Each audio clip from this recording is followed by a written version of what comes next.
یہ پاکستان کے بڑے ٹی وی چینل پر بیٹھے اینکر پرسن کی زبان ہے.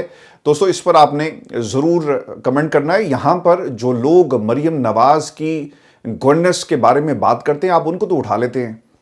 ایک لاہور کا وہ صحافی تھا ڈیجیٹل میڈیا کا جس نے صرف یہ قوم کو دکھایا تھا کہ بھائی جان کی جو گرین لین ہے اس کی حقیقت کیا ہے. آج بھی اس سے بدلہ لیا جا رہا ہے. پاکستان میں صحافیوں کے بینک اکاؤنٹس آپ بند کر دیتے ہیں.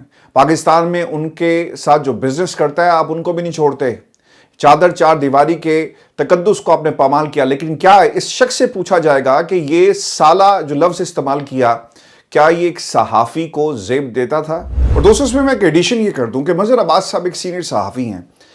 انہوں نے مجیب الرحمان شامی صاحب کے حوالے سے بھی پاکستان کی قوم کو بتایا کہ جنرل ضیاء عوام کی رائے کا کتنا احترام کرتے تھے اور پھر مجیب الرحمان شامی صاحب نے اس رائے کو تبدیل کرنے کے لیے کیا کردار ادا کیا.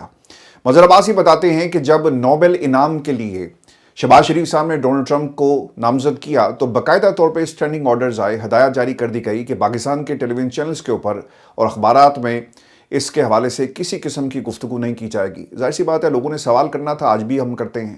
جو آزادی آپ کو ڈیجیٹل میڈیا پہ ملتی ہے جس کو پاکستان میں کچھ لوگ پسند نہیں کرتے, یہ آزادی پاکستان کے ٹیلی ویژن چینلز کے اوپر نہیں ہے. ہاں آپ کسی کو سالہ کہہ سکتے ہیں لیکن یہ سوال نہیں کیا جا سکتا کہ ڈونلڈ ٹرمپ کو آپ نے نوبل انعام کے لیے نامزد تو کر دیا لیکن یاد رکھیے گا کہ جو بم ہیں وہ made in U S A ہیں جو فلسطین کے اندر گرائے جاتے ہیں. ڈونلڈ ٹرمپ نے اسے ہتھیار بنا کر پاکستان کے خلاف اور دنیا میں جگہ جگہ وہ استعمال کر رہا ہے. ہمارے اوپر بھی سر ٹیرف لگا, ہمیں بھی کہا گیا کہ ٹھیک ہے تعریف کرو, اگر تعریف کر سکتے ہو تو وہ جو کام ہمیں آتا ہے ہم نے خوب کیا اور ڈونلڈ ٹرمپ نے اس کا بھرپور طریقے سے فائدہ اٹھایا. سر ڈیل تو ہمارے ساتھ ہونی چاہیے تھی. ہم آپ کی تعریف کر رہے ہیں, آپ کے لیے نوبل انعام کے لیے لابنگ کر رہے ہیں, لیکن آپ نے معاہدہ امریکہ نے بھارت کے ساتھ کر لیا. تو ٹیلی ویژن چینلز کے اوپر یہ نوبل انعام کے حوالے سے سوال کرنے پر پابندی تھی, لیکن آپ کسی کو سالہ کہہ سکتے ہیں. اس پر پاکستان میں پیمرا کیا کچھ کرے گا؟ یقیناً کچھ نہیں کرے گا, اور جن کے وہ لوگ ہیں ان کی حفاظت جو ہے بھرپور طریقے سے پاکستان میں کی جائے گی. دوستو جہاں پر پاکستان مسلم لیگ نون کسی کو منہ دکھانے کے قابل نہیں رہی اور پاکستان پیپلز پارٹی نے بھرپور طریقے سے یہ ایک ٹیکنیکلی ان کو ناک آؤٹ کیا, وہیں پر کچھ ایسے وزراء بھی ہیں جن کے پاس جواب نہیں, اور کچھ ایسے وزیر بھی ہیں جو آپ کو 26ویں کے بعد 27ویں, 27ویں کے بعد 28ویں اور پھر اس طرح سے یہ 125 تک ترامیم اس ملک کے اندر کی جائیں گی. ہمارے ملک میں سر دو ہی کام ہوتے ہیں. ایک تو وسیع تر مفاد میں لوگ اپنی سیاست کو ریاست کے لیے قربان کرتے ہیں, اور پھر قومی مفاد میں لوگوں کے لیے NRO جاری کیا جاتا ہے اور لوگوں کو معاف کیا جاتا ہے. گرفتار کریں قومی مفاد میں, رہائی ہوتی ہے قومی مفاد میں, کسی کو بڑے عہدے پر بٹھانا ہے قومی مفاد میں, کسی کی ایکسٹینشن ہوگی قومی مفاد میں. یہاں پر کولیٹرل ڈیمیج بھی قومی مفاد میں ہی ہم اسے ہوتے ہوئے دیکھتے ہیں. تو دو کام ہیں, کولیٹرل ڈیمیج اور پھر دوسری طرف آپ کو قومی مفاد میں تمام چیزیں ہوتی ہوئی نظر آ رہی ہیں. وفاقی وزیر ہیں جی کیسر احمد شیخ صاحب, انہوں نے کہا جی کہ 27 کے بعد 28, 28 کے بعد 29, 30ویں آئینی ترامیم بھی آ سکتی ہیں. وفاقی کابینہ اور مسلم لیگ نون میں 27ویں ترمیم پر مشاورت نہیں ہوئی. تو یہ ان کی اصل ریالٹی ہے. دیکھیں یہ جو وزیر قانون ہے اعظم نذیر تارڑ صاحب, ان کے ٹیلی ویژن چینل کے اوپر ایسا لگتا ہے کہ پابندی ہے. آپ کو کسی ٹیلی ویژن چینل کے اوپر نظر نہیں آ رہے. ایسا لگتا ہے کہ کسی نے دفعہ 144 لگا دی کہ ان کے ٹی وی پر آنے پر پابندی ہوگی, اور جب تک یہ پابندی ختم نہیں ہوتی یہ ٹی وی پر نمودار نہیں ہوں گے. آپ کو آ کر ٹیلی ویژن چینل کے اوپر جو سوالات ہیں اس کا جواب دینا چاہیے. لیکن اعظم نذیر تارڑ صاحب آپ کو ٹیلی ویژن چینل کے اوپر نظر نہیں آ رہے. کل وفاقی وزیر ہیں جی امیر مقام صاحب 92 چینل پر بیٹھے ہوئے تھے, تو ان سے 27ویں ترمیم کے حوالے سے ڈائریکٹ انڈائریکٹ 3-4 سوالات کیے گئے. تو انہوں نے کہا کہ اس حوالے سے ان کو ابھی معلوم نہیں, اس لیے بات نہیں کر سکتے اور نہ ہی کوئی ایسی مشاورت ہے. حیران کن بات یہ تھی کہ حکومتی وزراء کا بھی کچھ معلوم نہیں ہے. دیکھیں میں نے آپ کو پہلے ہی کہا کہ فارم 47 کی جو پیداوار ہوتے ہیں ان سے پوچھا نہیں جاتا, ان کو بتایا جاتا ہے. اور مشاورت آئین کے حوالے سے نہیں ہوگی, ترامیم کے حوالے سے نہیں ہوگی, بلکہ کہا جائے گا کہ پہنچ جانا, جس دن ووٹنگ ہونی ہے اور اس دن پہنچ جانا, تو سب یہ پہنچیں گے اور ووٹ ڈالیں گے. اعزاز سعید صاحب نے جی ایک کلیم کیا ہے اور انہوں نے کہا کہ پاکستان پیپلز پارٹی پر سختیاں مزید بڑھیں گی, اور یہ بھی وہ کلیم کر رہے ہیں کہ 27ویں آئینی ترمیم کے تحت آرمی چیف کی تقرری کا اختیار صدر پاکستان کو دیا جا سکتا ہے, جبکہ آرمی چیف کو ہٹانے ریموو کرنے کا عمل انتہائی مشکل بنا دیا جائے گا تاکہ عام حالات میں انہیں عہدے سے نہیں ہٹایا جائے. دیکھیں یہ پاکستان میں انسیکیورٹیز کا معاملہ تو ہمیشہ سے رہا.